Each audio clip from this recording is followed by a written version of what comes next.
Hey there, everyone, and welcome to your next episode of the Water Trio, where I'm here with my dear friends Alicia, Yusuf, and Kelly Surtees. So tonight we're going to have a little bit more fun, and we're going to do our fast 3 Water Trio question and answer. 60 seconds. We're going to answer some of your questions that have come through our various social media platforms. So, Lishi, you got that timer up and running? I do. It's ready to go. Awesome. And are you going to throw us the first question? Yes. Your take on planets retrograde in the birth chart. We've had it asked about both personal and outer planets. Ready? Go. Kel. I thought Cass was answering. Sorry. Oh my God. It's me. Okay, reset the timer. A Mercury retrograde moment. That's okay. Okay, so I can do it. I just thought Cass was. Sorry. All right. Okay. 3, 2, 1. Go, Kel. Okay, so planets retrograde in the birth chart. Not super important if it's an outer planet because they spend so much time retrograde. It's kind of just as normal to have them retrograde as not. But quick moving planets, Mercury, Venus, Mars retrograde, super important. And so you want to identify the topics connected with that planet. Mercury's communication, Mars action, Venus relationship, but also look to the houses ruled by those planets. Expect some delays or more of an internal process around how you're going to get those topics or areas of life flowing and functional. It's very doable. It just might take a little bit more time or a little bit more effort. I don't know how close I am to my 60 seconds. You've still got 20 seconds. Oh my God, it's time so quickly. Go. You can stop if you want to. Jupiter and Saturn retrograde in the birth chart, it can be significant depending on how important Jupiter and Saturn are in your birth chart. So if you have an ascendant or a midheaven ruled by Jupiter or Saturn, then that becomes a bit important. Otherwise, it's not as important either. So there we go. That's all I could fit in. Oh my Lord. Kath, we both started to talk then, didn't we? Pressure. Yeah. It's like being in is there some game show like the 60-second hot seat or something like that? Yes. Something like that. Anyway, that's what it feels like we're on. Okay. Lishi, have you set that timer again? Ready? Go, Cass. Okay, retrograde planets. If you read any text from antiquity, no author really says anything positive about retrograde planets. That being said, it really does depend on your philosophy behind retrograde planets, because when you think about Mercury, Venus, and Mars, for instance, when they are retrograde, they are technically closer to us. They are closer to Earth. They are brighter. So is that a bad thing? Or is it a call to your attention that there's something that you need to pay more attention to in your life or work with a little bit more deeper? So in some of the Indian traditions of astrology, they actually see retrograde planets as a gift. Yeah. And they see it as, because they have a bit more of a generalizing here, spiritual life or a little bit more of that stuff. Here in the West, where if things aren't progressing at a breakneck speed, that's that's not a cool thing for us, and so we're not good with retrograde. Is that the timer? Oh my God, I actually went over. That was the first time ever. Anyway, I could go on a lot about that, but your turn, Lishi. Okay. Agree a lot with both of you. So I thought to add something a little bit different. With Mercury retrograde, it's the turning of the mind inwards. And I also find that there's very much a more intuitive approach to the world rather than this kind of outward focused energy with thinking. It's almost like you have to kind of chew on your words first or think things through in your head before you speak them out. Venus, the same. Venus retrograde is almost like connecting to your own heart first before you connect out into the world with people. It's like, well, how does this work for me? Who can I unify with? And in what ways do I have to kind of be thinking about me in terms of this relationship? Mars retrograde, I find in the birth chart a little bit more frustrating because Mars likes to be doing. He likes to be forward thrusting. And under retrograde, he's not so happy. That's it. It's Done. so tricky, isn't it? A forward thrusting planet. Hey, there's something in there for all of us. Okay.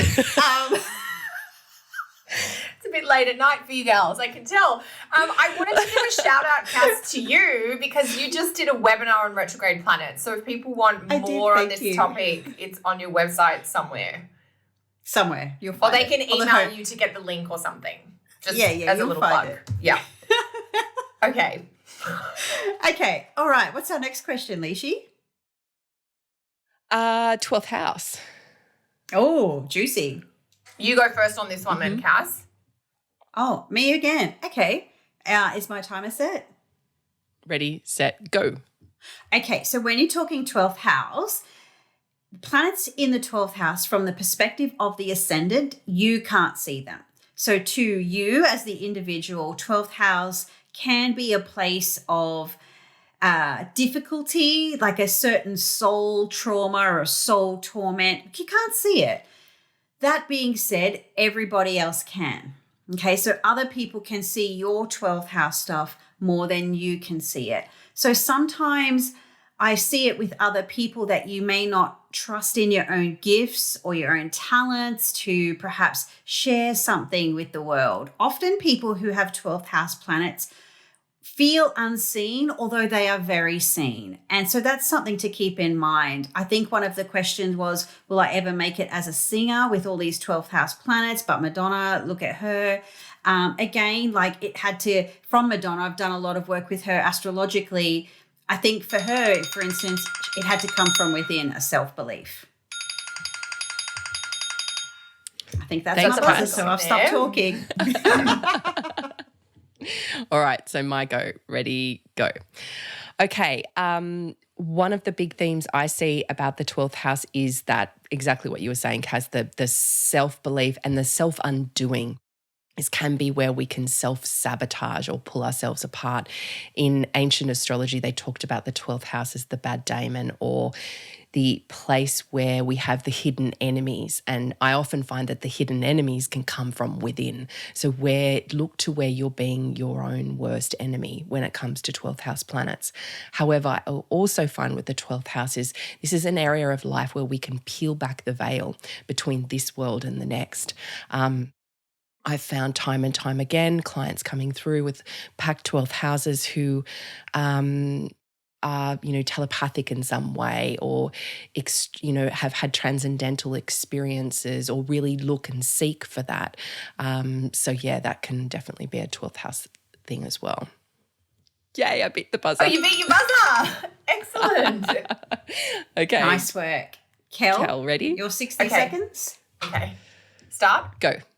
Okay, so planets in the 12th house, just to pick up on one point you said, Cass, one thing I see with planets in the 12th is that we sometimes see them coming out in our career if the planet in the 12th is an aspect to the midheaven or an aspect to the 10th house. So that's sometimes you can't necessarily use that planet personally, but sometimes it serves you professionally in some capacity. Now, the topics of the 12th house, one of the words the ancient Greeks used was this idea of the metacosmos. So it does represent that kind of veil between, what we can know and see tangibly and what we can't. And that's how we get, some of the spiritual themes that are in the 12th house, which I definitely agree with. The bad spirit, bad diamond energy, it's in contrast to bad fortune. So 6th house is bad fortune, which is very loosely and quickly translated as things that hurt your body. 12th house is things that hurt your mind or your spirit or your energetics. So when you have a lot of planets in the 12th house, you can be someone who suffers or struggles with maybe psychological or emotional or spiritual things, but you can also be someone who helps people in those areas. And I have a whole lot to go, but my buzzer is up. But I am doing, and just to I've done one. You a shout out. Oh, yeah. Okay. I was just about to shout out for you. Kelly's shouting out herself. I'm like, Jupiter and Leo, let me shout from the rooftop. Oh my God. You say it, Kel, because you're going to say it better. You've got a 12th house webinar coming up. Yeah. I did do one called Diving into the Darkness on the 8th and 12th house back in April, which is available. It looks at 8th and 12th house, but we had such a positive response to that I'm going to do more on the 12th house, and that webinar is coming up in August. Oh my God, I had like a whole post-it of notes and I only got through half of them. I was like 60 seconds, one post-it, that should be enough. I know, those seconds are going really fast They go tonight. fast. Is your iPhone working properly, Leash? Yes. Are you going to turn your mic back on, Leash? Yeah. I know I didn't want to cough into the microphone. Okay. It's a beautiful sound. Okay, next question. Let's get going. All right. So this was how do you make friends or meet community like other people in the astrological community? Yeah. Yeah. Okay. I think I'm answering that first. So me. Who? Okay.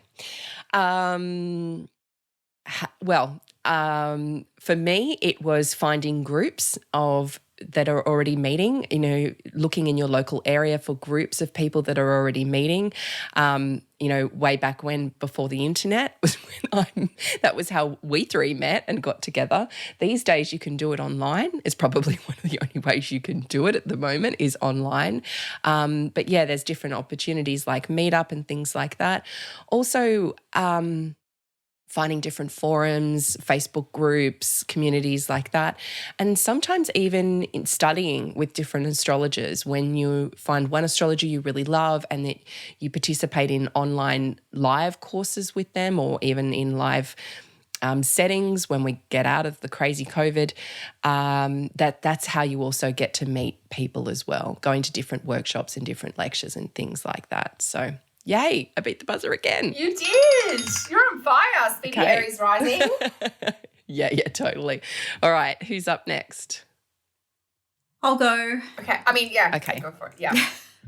Go. So. Yeah, I think these days it's maybe a little bit of a disadvantage, the online space, when it comes to actually meeting friends, because the three of us were so lucky bumping into each other back in those days in Sydney. But that being said, now we can spread our nets further online. But I think it's really important if you do connect with a teacher or with a group of people or another person, when an opportunity presents itself to meet in person, whether that's for an astrology conference or a retreat or something, the value you get from that as a student, as a practicing astrologer, and just the friendships are next level. So save your dollars, get yourself organized for when we can do this again, because you will not regret it, I promise. Get to a conference when they're back in person and when they're happening, or even just in your local area. Cool. Yay. Oh, just scraped in. Nice okay. one. That must be you now, Kel. Ready, go. Okay. Oh my gosh, there's so much pressure. So I have 3 points. Show up, start a conversation, and suggest a connection. And they're basically summarizing a lot of what you've both said, is that you will have to show up. You'll have to go along to an online lecture, or if you can meet in person, you have to go there, and then you've got to start talking to someone. And it's very intimidating because the first few astrology meetups I went to, I was the youngest by about 35 years. Most people were significantly older than me. So it was intimidating. I actually went with my teacher at the time, but it helped make those little connections and then go forward. So you've got to get there, and then you've got to start a conversation. And then the next thing is you have to suggest a connection. The thing with friendship is friendship builds over time. It builds through those touch points of getting together with a certain amount of time. Like, you need a certain amount of touchstones to really build that friendship. It's easy to make friends when you're younger because you've got the time. So you have those number of touchstones in a shorter time frame. I know I've run out of time, but basically, I'll just finish this little theory, is the idea of suggest a connection. If you see someone in an online astrology group or in the chat box that you like, just ask if the two of you can maybe have a private call together or something. So that's it. Yep. Yeah. I wanted to add one more thing because I know it's like but volunteering is another way to do it. So whether it's at conferences or as, part of an astrology organisation, you're meeting other astrologers professionally, but also people who are members of the organisation. So definitely adding in that too. Yeah, and I know it's like we've got so many, because we all met each other through astrology. Like, if we did not have astrology, we would never have met, basically. No. That was our, we have a lot more in common than we knew, but that was the anchor point or the interface point. I wanted to shout out. Because it's not just a profession, it's a passion. You know what I mean? I think that. No, totally. It's a devotion or something. Yeah. I mean, don't get me started on how I describe astrology. But I would say the Association for Young Astrologers, the AYA, is a good place to connect with. They have free talks each month, but also the organisations, the ESAR organisation, the AFAN organisation, in Australia, the FAA organisation. A lot of these groups used to meet up in person every month, but now they meet up online. The Astrology Toronto, there's a group there. So almost wherever you are geographically, especially if you're in the US, you could just Google. And one of the advantages is these groups that used to meet in person that might have been hard to get to, you can now connect with them online. So, yeah. I know there's a new one in Brisbane that's just started up as well, Brisbane Astrologers Enthusiasts. And, shout out for AFAN. They hold regular events, discussion groups, study town halls, different things as well. So, I mean, most people in astrology are happy. Yeah, most people in astrology are happy to talk astrology, and like just getting there and start those conversations. Like, how does this go for you, or what's in your chart, or you've got this sort of instant icebreaker. So and DM people. Don't be scared of the social media DM. So that's what I was trying to say with my suggest a connection is most people are really happy to talk and help, and just making that first reach out. Anyway, we've gone way over our minutes here. But it was a great question, so thank you to the lovely lady who sent that in. Cool. Well, thanks, gals. Okay. Wow. Alrighty. It really is fast, isn't that's it? That's our bonus episode for you. So hopefully that's helped you get a few of your questions answered. And of course, if you've got some, message us in our YouTube comments on our videos. You can connect with each of us online. Send through your questions and we can create these episodes for you. Do you guys want to just say your URLs, your websites? kellysastrology.com. And yours, Lishi? aliciayusuf.com. Yep, and I'm CassandraTyndall.com. Cool. Yay. So that's where you can find us and make friends with us. Yeah. And subscribe as well. So one way, if people want to get to know each other, if you're comfortable, put where you're listening to this episode from in the comments below. And if there's somebody that might be near you or nearish to you, then maybe you can connect that way. You never know. That's right. You never know. It's like, when will I find the love of my life? When you get outside your front door. And astrology community is a bit the same, in order to meet astrologers, you have to go out and find the astrologers. Yes. So that's it. Okay. We need an Astro Tinder. Oh, no. Oh, dear. There's a whole other I'm level. sure there's probably one out there. There probably is one, actually. Astro Twitter, DMs. Yeah. Oh, gosh. Okay. Anyway, not going there. So if you did like the show, if you love our vibe, we know that we are unique, but we're happy just to be ourselves. And if you vibe with that, just subscribe, put a comment, tell your friends about us. All the things. We'll see you next time. You will. Thanks, gals. Bye, everyone. Bye.